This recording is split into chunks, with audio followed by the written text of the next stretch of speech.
থাকবা কতদিন হঠাৎ করে উঠবে বেজে, হঠাৎ করে উঠবে বেজে চলে যাওয়ার বিন। তুমি আমার ছেড়ে চলে গেলে গো, ও স্বামী আমার,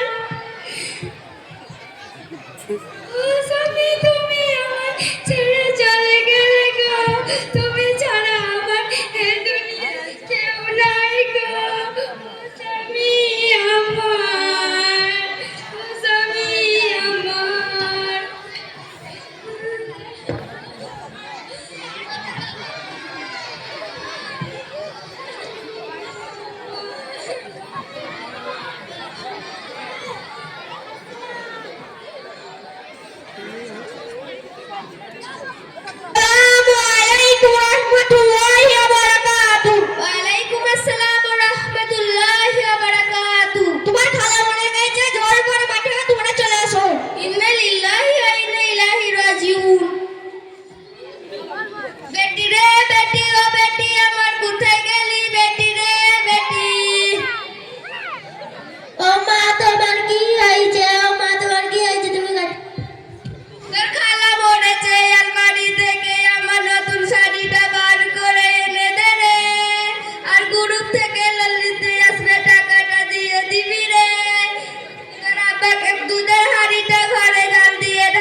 জামাই বাবু তোমার অসুখ করেছিল, আমি আসবো বলে আসতে পারি নাই, দুলাভাই আমার, তুমি আমার ছেড়ে চলে গেলে গো, ও স্বামী আমার, তোমার নিয়ে চলে যাব, আর জীবনে দেখতে পাবো না গো।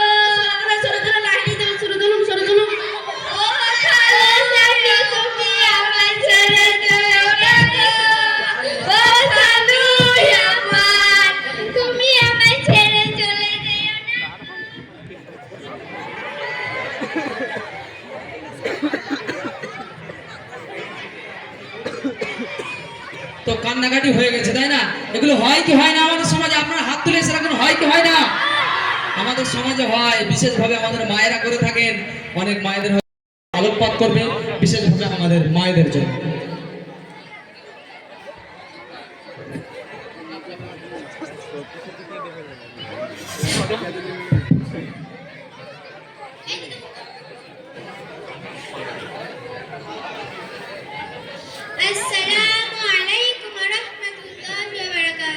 ওয়ালাইকুম আসসালাম ওয়া রাহমাতুল্লাহি ওয়া বারাকাতুহু। বোন সুরাইয়া, আজ সকালে এক জরুরি দরকারে তোমার কাছে এসেছিলাম, কিন্তু তোমাকে না পেয়ে ফিরে গিয়েছিলাম। তুমি কি কোনো প্রয়োজনে কোথাও গিয়েছিলে? হ্যাঁ বোন, আজ সকালে আমি এবং আমার পাড়ার অনেক প্রতিবেশী মহিলা মিলে অমুক গ্রামে এক ব্যক্তি মারা গেছিল, সেখানে গিয়েছিলাম।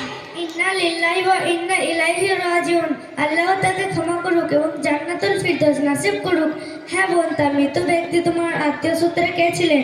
আমার চাচাতো ভাইয়ের নানি শাশুড়ির ভাইপোর ছেলে, খালুর গলা ভাই। সেই সূত্রে সে আমার কে হয় আমি ঠিক বলতে পারবো না। কি বলছো বোন, সে তো তোমার দূর আত্মীয় হয়ে যাচ্ছে। তাছাড়া তোমার মাহারাম ব্যক্তিও নয়, সেখানে গিয়ে তোমার কি লাভ তা তো বুঝলাম না। আজব তো, 8 মাস ক্যান্সারে ভোগার পর একটা মানুষ মারা গেছে। সে তো চিরদিনের জন্য কবরে চলেই যাবে।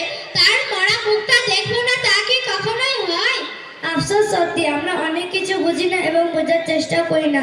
আচ্ছা বোন, তুমি বলো তো, এই যে মানুষটা 8 মাস অসুস্থ অবস্থায় পড়েছিল, তখন কি তুমি দেখতে গিয়েছিলে? তা বোন, যাবো ভাবছিলাম, কিন্তু সংসারের কাজের চাপে গরু ছাগল হাঁস মুরগি এসব দেখাশোনার কারণে যাওয়া হয়ে ওঠেনি বোন। আজকে তোমার সংসার যে সামলেছে সেদিনও সেই সামলাতো। পার্থক্য শুধু এটাই হতো, অসুস্থ ব্যক্তিকে দেখতে গেলে রোগীর সম্বন্ধে আল্লাহকে খুঁজে পেতে, আল্লাহর প্রিয় পাতে হতে, গায়ের মাহারাম মাইয়া তোকে দেখতে গিয়ে কোন সবের অংশীদার তো হতেই পারলে না, উল্টে নিজের ক্ষতি করে এসেছো। ও মা গো, এখানে ক্ষতির কাজ কি করলাম আমি? বোন, আমাদের ইসলাম ধর্মের মৃত্যুর পর যেমন নারীর লাশ ও পুরুষের দেখা না যায়, তেমনি নারীর লাশ ও পুরুষের দেখাও না যায়। বোন, তুমি এমন ব্যক্তিকে দেখতে গিয়েছিলে যার সাথে তোমার পর্দা করার হুকুম ছিল? আর বোন, অত শত বুঝি না, জানিও না, জানতেও চাই না। একেবারেই ক্লান্ত। সারাদিন জোরে জোরে কান্না করে এমনিতেই গলাটা গিয়েছে।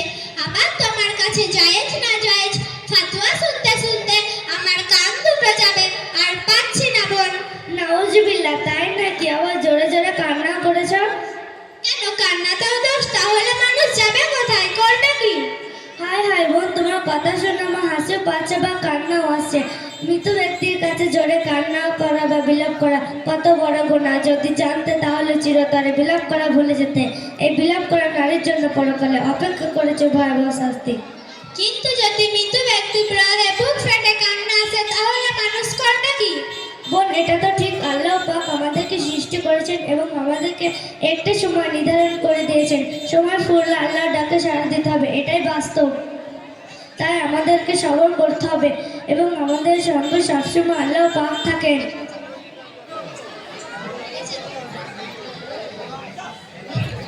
আযাবের কথা শুনে আমার খুবই ভয় পাচ্ছে বোন। আমাকে আরো কিছু শিখিয়ে দাও, যাতে আমি আযাব থেকে রক্ষা পেতে পারি। কিন্তু বোন, তুমি এই যে একটু আগে বললে আজ তুমি অনেক ক্লান্ত। বলেছিলাম, কিন্তু এখন তোমার কথাগুলো শুনতে আমার খুবই ভালো লাগছে। তাছাড়া আজকে রাত্রিতে রান্না বান্নারও কোনো ঝামেলা নেই। মরা বাড়িতে যে গরুটা জবাই হয়েছিল খাসা, পেট ভরে খেয়েছি। আবার টিফিনে করে বাড়ির জন্য নিয়ে এসেছি। তাই নিশ্চয় তোমার সাথে এইসব নিয়ে কথা বলতে আমার খুবই ভালো লাগছে। কি বললে মৃত্যুবাড়ি খানা? আস্তাগফিরুল্লাহ। তুমি কি জানো না বোন, পাড়া প্রতিবেশী, নিকট আত্মীয়, দূর আত্মীয় সবার জন্য মৃত্যুবাড়ি খানা খাওয়া একদম অনুচিত। এতে অন্তর কঠোর হয়ে যায়, অন্তরে দুষ্ট প্রভাব পড়ে। তাই আমাদেরকে মৃত্যুবাড়ি খাওয়া থেকে বেঁচে থাকা কর্তব্য। তাছাড়া আমরা তো আনন্দ উৎসবে গরু জবাই করি। যে বাড়িতে মানুষ মারা গেছে, যার জন্য সকলেই দুঃখিত, শোকাহত, মর্মাহত, সেখানে কোন আনন্দ এত বড় জবাই করে খানা করা, যেটা কি আশ্চর্যের ব্যাপার নয় বোন? সত্যি তো, এসব কখনো ভেবে দেখিনি যে ঈদ, বিয়ে, আকিকা ইত্যাদি অনুষ্ঠানে আমরা গরু জবাই করি, কিন্তু সব বাড়িতে গরু জবাইটা ঠিক কাজ বলে মনে হচ্ছে না বোন। বোন, আমাদের ভাবতে হবে এবং সমাজকেও ভাবাতে হবে। আমাদের জানতে হবে এবং সমাজকেও জানাতে হবে। আমাদের উচিত মহিলাদের মৃত বাড়িতে বেশি ভিড় না জমিয়ে মৃত পুরুষদের জানাজা মাঠে ভিড় জমানো। আমাদের উচিত সুরে সুর মিলে উচ্চস্বরে কান্না না করে মৃত ব্যক্তির পরিবারকে সান্ত্বনা দেওয়া। আমাদের উচিত মহিলাদের মৃত বাড়িতে যাওয়ার আগ্রহ কমিয়ে মৃত ব্যক্তির নামে কোরআন, কালিমা, নফল নামাজ, দান সৎকার ব্যাপারে সচেতন হওয়া।